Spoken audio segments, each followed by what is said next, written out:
This is another one of my videos on Alistair Parker's short history, I think it is, of the Second World War.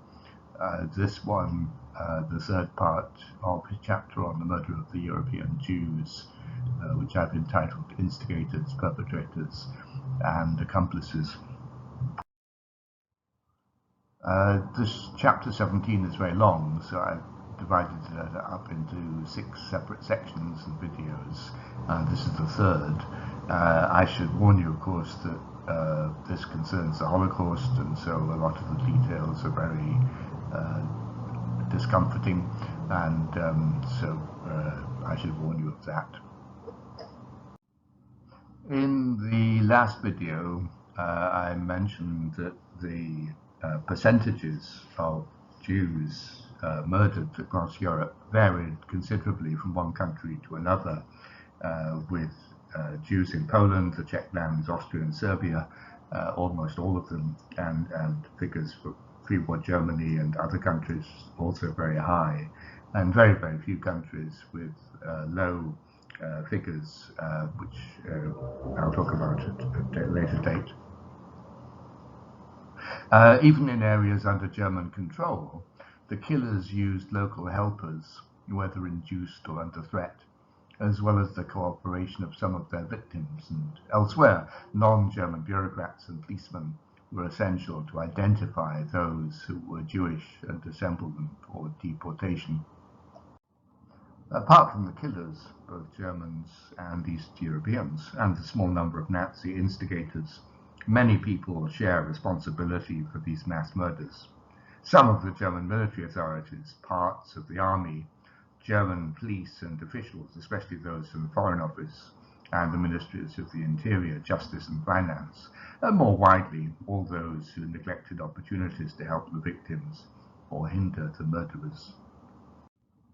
Initially, historians fixed the guilt of genocide onto the Nazis and a handful of SS sadists and psychopaths, but we have to recognize that globally, only a small number of people were prepared to oppose the persecution or provide aid and rescue to those who needed it. The Nazis and their collaborators were motivated by a genocidal single-mindedness, but they were also able to execute their plans because the rest of the world was so indifferent.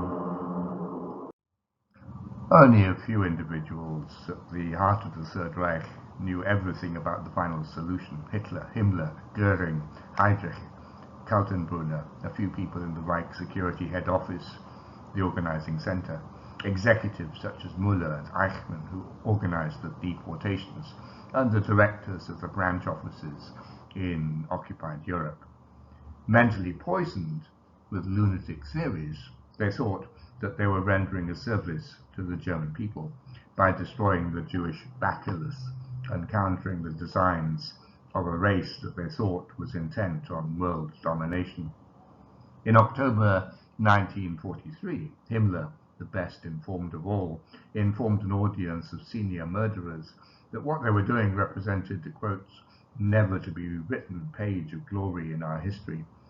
They knew, he said, what it was like to see 100 or 1,000 corpses side by side, and yet, with their fanatical commitment, they remained decent and suffered no harm to their inner beings. Nazism enabled killers to think of the Jews as dangerous vermin. This was most difficult for those who did the actual killing, shooting mothers and their children and tumbling their warm and sometimes half-alive bodies into freshly dug ditches. Frequently they were drunk when first introduced into the camaraderie of their group, deadening any individual moral inhibitions. After that, they became hardened, separating their onerous work from their private lives. They were encouraged to make unquestioning obedience to order their highest moral duty.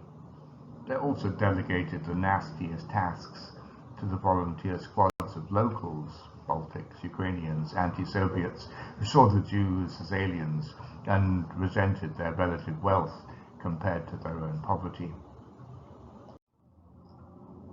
In the killing centres, Germans held the key posts.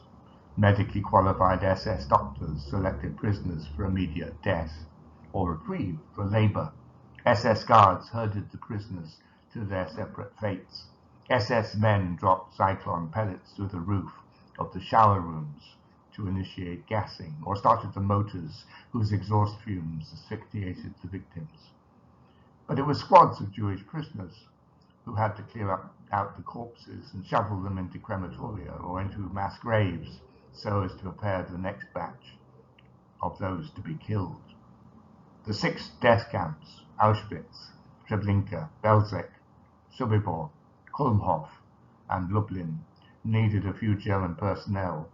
Even Auschwitz, the largest and most complicated of the killing centres, only needed about 3,500 German SS guards.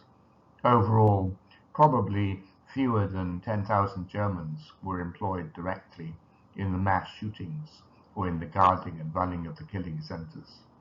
Some of these people were racist fanatics, a few were psychopaths, but most simply obeyed orders, consoling themselves for the unpleasant work by its safety and comfort compared with the alternative of frontline combat. If so inclined, a large state can find that number of people to undertake such work. What was distinctive about Nazi Germany wasn't that the Germans were especially murderous, but that they obeyed a government that was. Auschwitz was able to expand because the SS there increasingly employed Jews and other prisoners as cheap slave labor. Some of those worked as skilled workers who had the best chance of survival, others as subjects in gruesome medical experiments. Fit and fortunate prisoners had a chance of life. Out of 35,000 prisoners at Auschwitz, whose labor was hired out to IG Farben by the SS, almost 10,000 survived. That's almost 30%. To supervise the laborers, the SS used other prisoners, whom they rewarded with privileges, small payments, and the hope of survival. The most privileged prisoners were non-Jewish Germans, including both political prisoners, often communists, and ordinary criminals. What is more disconcerting is the large number of people across Europe who contributed to rounding up and delivering the Jews for slaughter, and the small number who objected or tried to hinder the process. How many of those involved in this peripheral fashion were conscious accomplices in mass murder? The instigators ordered the strictest secrecy for this program, but they couldn't completely maintain it. Ordinary German soldiers in Poland and the Soviet Union witnessed mass executions and talked about them. Although the killing factories were better hidden, there were a few prisoners who escaped, as well as nearby Poles who were able to provide news of what was occurring. The Polish government in London got reliable information and made it public. From June 1942, the BBC and other Allied radio stations broadcast the news across Europe, and the RAF spread it in leaflets dropped from the air. In December 1942, the British, Soviet, and American governments, together with the Allied European governments in exile in London, issued a formal and accurate denunciation of the mechanisms of mass murder and promised to track down and punish the perpetrators. Every means was taken to disseminate the statement. Whilst the Nazis insisted that Allied propaganda told lies and that the Jews had actually been put to work in the East before being permanently resettled, it was possible for the populations to know the truth, but the evidence suggests that they didn't. First of all, it was, and still is, hard to believe that so barbarous and pointless a program could be real. Rumors could be seen as exaggerated or absurd. The stories of eyewitnesses as representing isolated excesses, perhaps provoked by terrorist partisans. Secondly, for those who were actual cogs in the machine of destruction, the truth was inconvenient or unacceptable. The truth might compel protest or resistance with the risk of harsh German revenge on whole families, or at least the loss of employment and a bleak future. It was better to refuse to think the unthinkable and reject the truth as impossible.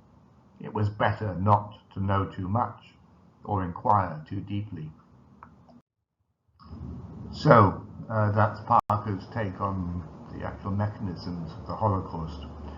As usual, let me thank you for listening, and particularly thank my patrons for their kind support and encouragement. Please do, if you want to support my channel, do so. Like, comment and share on videos. Subscribe if you want to be notified of future videos. I'll give Patreon and PayPal links below. Next week we'll move on to the question of guilt. Thank you.